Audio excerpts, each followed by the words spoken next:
वाह, कितनी खूबसूरत बात लिखी है लिखने वाले ने। सुनना चाहेंगे आप? अगर मरने वाला मरकर स्वर्ग गया या नर्क, ये आप जानना चाहते हैं तो इसके लिए किसी भी ज्योतिष से मिलने की ज़रूरत नहीं है। आप अगर ये बात सच में जानना चाहते हैं तो मरने वाले की इस बात पर गौर ज़रूर फरमाएं, उसकी शव यात्रा पर जाएं। यदि वहाँ पर लोग ये कह रहे हैं बहुत ही अच्छा इंसान था, बहुत ही अच्छा आदमी था, इसने देश और समाज के लिए बहुत बड़े बड़े काम किए हैं, बस थोड़ा सा जल्दी चला गया, काश थोड़ा सा और रुक जाता, तो ऐसा व्यक्ति स्वर्ग गया है। और यदि लोग कहते हैं कि अच्छा हुआ धरती पर से पाप ही कट गए, मर गया बोझ था, तो समझ लीजिए कि वो नर्क गया है। कितनी खूबसूरत बात है ना, कहने वाले अपनी बात किसी भी तरीके से कह देते हैं। आज मैं आपको इस वीडियो में दो विशेष बातें बताने वाली हूँ। एक तो जिनका घर नहीं बन पा रहा वो घर कैसे बनाए और क्या कर सकते हैं कोर्ट कचहरी के केसों से बचने के लिए। एक ये वीडियो कंप्लीटली विदेश में रहने वाले लोगों के लिए है। विदेश में रहने वाले लोग कहते हैं कि कुछ ऐसे उपाय बताइए राखी जी कि हम कुछ ना कर सकें तो कम से कम कुछ तो कर लें। बहुत सारी बाउंडेशंस हैं वहाँ पर। वो लोग स्ट्रीट डॉग्स को दूध नहीं पिला पाते, वो कबूतरों को बाजरा नहीं दे पाते, नियमित रूप से पीपल के पेड़ पर जल नहीं चढ़ा पाते, बहुत से पौधे वहाँ होते ही नहीं हैं। तो ऐसे में इंसान क्या करे? अगर आप विदेश में हैं तो आप अपने पास सबसे पहले एक बॉक्स बना लें, जिसे हिंदुस्तान में गुल्लक कहते हैं, एक गुल्लक। और हर रोज़ उसके अंदर आपके यहाँ का 1 रुपया 2 रुपया, आपके यहाँ का जो भी पैसा है वो कुछ भी मनी उसके अंदर डालें और अपने मन में ये भाव रखें, भगवान मैं बेजुबान जानवरों की अच्छाई के लिए, चाहे वो कट्टू गिलहरी हो, चाहे वो कुत्ता हो, चाहे बिल्ली हो, उनके लिए पैसा जमा कर रहा हूँ। और जब भी भारत आएँ, ऐसे बहुत सारे अब डॉग हाउसेस बन गए हैं जहाँ पर ये दान आप कर सकते हैं, नहीं तो डायरेक्टली इनके अपने हाथ से दवाइयाँ खरीद के उस हॉस्पिटल में दे सकते हैं और कुत्तों को दूध पिला सकते हैं। तो ये नियमित रूप से करें। एक ऐसा बॉक्स ज़रूर बनाएं जिससे आप दान करें। दान मतलब आपने जो भी कमाया है, अगर आपकी कमाई मान लीजिए 1 लाख रुपए है तो उसके अंदर कम से कम 1,000 रुपये हर महीने ज़रूर डालें उस बॉक्स में। और जब आपका कोई दोस्त, कोई रिश्तेदार, कोई अपना, कोई तकलीफ़ में इंसान होता है जिसका ऑपरेशन हो रहा है, आपको लगता है कि आप उसकी मदद कर सकते हैं, तब आप इस बॉक्स को खोलें। और वैसे मज़े की बात बताऊं, ऐसा विदेश में रहकर ही करना ज़रूरी नहीं है। अगर आपकी नीयत है और आपको करना है तो आप ये काम इंडिया में भी कर सकते हैं, इच्छा आप पर है। पीपल, शमी और नीम की, बरगद की, आपको अगर पौधे वहाँ ना लगें सर्दी की वजह से तो इन सब की फ़ोटो निकाल लीजिए। इन फ़ोटो को फ्रेम कर कर अपने घर पर लगाइए और इनके आगे दिया जलाइए। ताकि रही भावना तैसी, प्रभु मूरत देखी तिन तैसी, तो भी आपको पूरी तरह से पूजा करने का फल मिलेगा। वो कहते हैं ना, मामा ना होने से काड़ा मामा अच्छा, कुछ ना करने से कुछ करना अच्छा।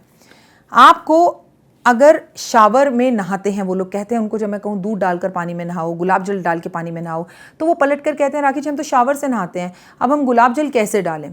तो बहुत ही आसान तरीका है, आपको कुछ भी नहीं करना, आप पूरा शावर से नहाइए। एक मग्गा रख लीजिए, एक छोटा सा बर्तन रख लीजिए अपने पास, एक बॉक्स रख लीजिए, लास्ट के अंदर उसमें गुलाब जल डाल के, दूध डाल के, वो 1 लोटा पानी अपने ऊपर डाल लीजिए। आप जहाँ चाहा है वहाँ राय, करना चाहेंगे तो सब कुछ कर सकते हैं।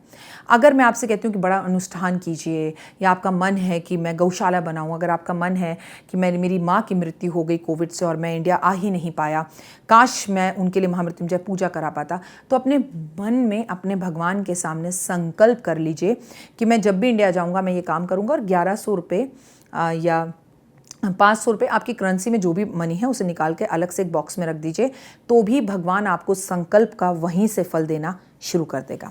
अगर आप विदेश में हैं और आप शनि पर तेल नहीं चढ़ा पाते और आपका मन बड़ा परेशान होता है कि आप बहुत अच्छा बोलती हैं राखी जी, अगर हम वहाँ होते तो हम ये करते, हम वो करते, तो आप गुरुद्वारे में सरसों के तेल की बोतल देना शुरू कर दीजिए।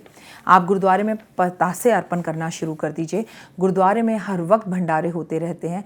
और कोविड के टाइम पर हमने देखा है कि मंदिर बंद हो गए, मस्जिद बंद हो गई, लेकिन गुरुद्वारे ऑक्सीजन भी देते रहे और पेट भी भरते रहे।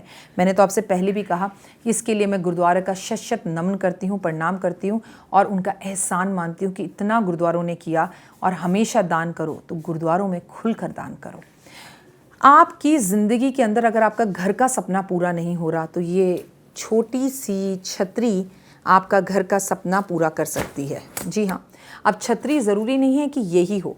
कहने का सिर्फ ये मतलब है कि अगर आप शनिवार वाले दिन लगातार काले रंग की छतरी दान करते हैं और भगवान से प्रार्थना करते हैं कि मेरा ये जो मेरे सर पर छतरी है, इसे कभी मत हटाना, तो यकीनन आपका घर अगर लोन में है तो वो लोन उतरना शुरू हो जाता है। और वैसे भी शनि के दानों में छतरी का दान और काली छतरी का दान सबसे विशेष बताया गया है।